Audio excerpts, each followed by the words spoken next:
Welcome to online English lessons. In today's lesson, we will talk about relative clauses. If we describe relative clauses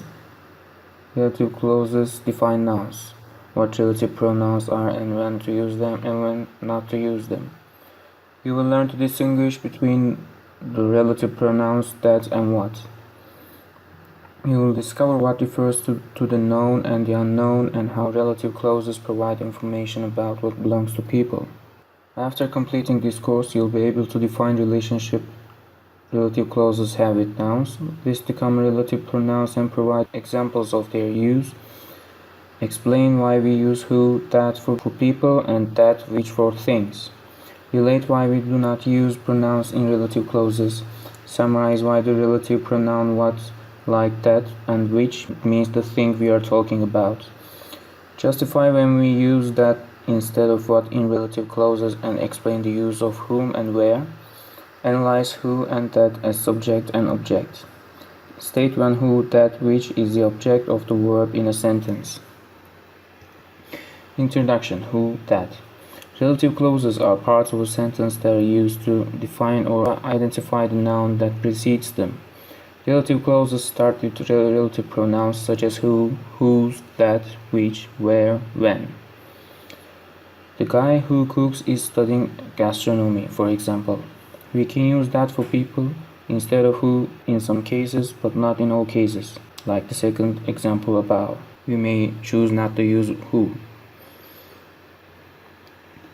That and which. We usually use that and which to talk about things, not people.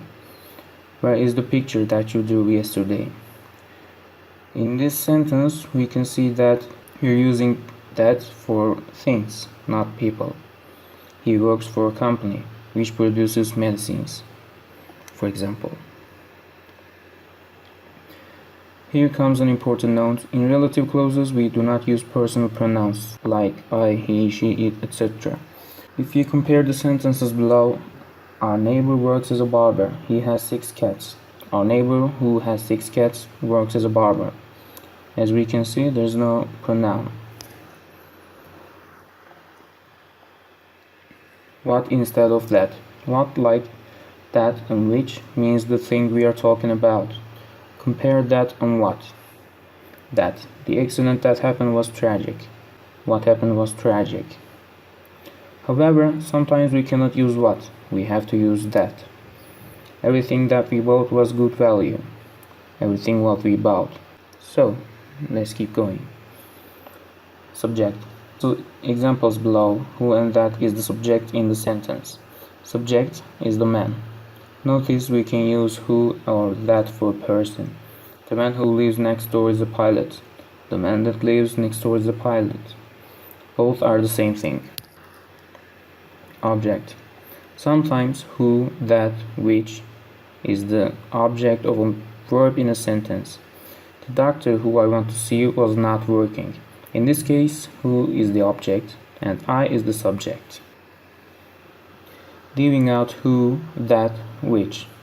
If who, that, which is the object in the sentence, it's not necessary to include it. For example, the doctor who I want to see was not working. The doctor I wanted to see was not working. There is no necessity for using the clause here. Prepositions. Prepositions in sentences and in relative clauses are attached to the verbs. Notice the relative pronouns are optional. We can choose to use them or not to use them, but we have to make a choice. In a regular sentence, we have more than one sentence because there is no clause to make it shorter. Patricia is at a party. She is talking to a person. Do you know the person that Patricia is talking to? For example. That and what. The relative pronouns that and what both refer to things. That refers to what is known and what refers to what is unknown. If you look at the right sentence, any sport that they can give us is welcome, or any sport they can give us is welcome. But if we say any sport what they give us is welcome, that's completely wrong. Whose. We use whose in relative clauses to provide information about what belongs to or relates to a noun. This is Trevor, whose mother used to babysit you. Who's? Trevor's. We're talking about Trevor's mother. Who. We use who to speak directly about a person. This is a photo of the parents who died. Who? The parents. We're talking about them. Whom. We can use whom in relative clauses if it's the object in the sentence. However, whom is old-fashioned and not used very much in today's world. So instead, people use who, that, or nothing. Trey Sharp is an actor whom I like, or Trey Sharp is an actor who, that I like, or simply Trey Sharp is an actor I like. That sounds better. Where. We use where in relative clauses to talk about places. This is the city where I grew up. Where? The city. We're talking about always places. That and why. Sometimes that and why have the same meaning. Saving money is the reason that we are using robots. Saving money is the reason why we are using robots.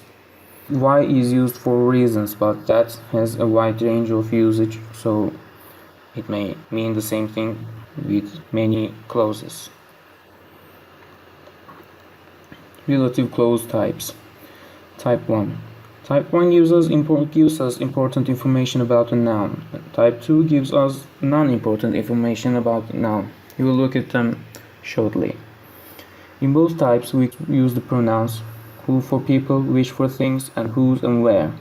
Note, we don't use that in type 2 relative clauses. That's important. Type 1. Simon is the man who married Eve. We're talking about Eve, we're talking about the marriage, and this is always an important information. The PX2000 is a new machine which produces 5,000 units per day. Lisa is the woman whose brother founded the company. Carl wrote all his books in Cologne, where his publisher is based. We're always talking about a specific information. But when we look at the type 2, Pepper & Co., which is located in Texas, won the Emerald Award. We can see that between the commas, the clause is an extra information. Terence Crow, who is married to Angelina Wood, starts in the film. We can see that it's talking about his wife, but in order to understand the meaning of the sentence, we don't need to know his wife. That's so simple. The president gave his first speech in Tampa, Florida, where he greeted his fans. Richard, whose family still lives in Canada, gave a wonderful interview. Richard gave a wonderful interview, but we don't need to know his family lives in Canada or not. Today's lesson is over.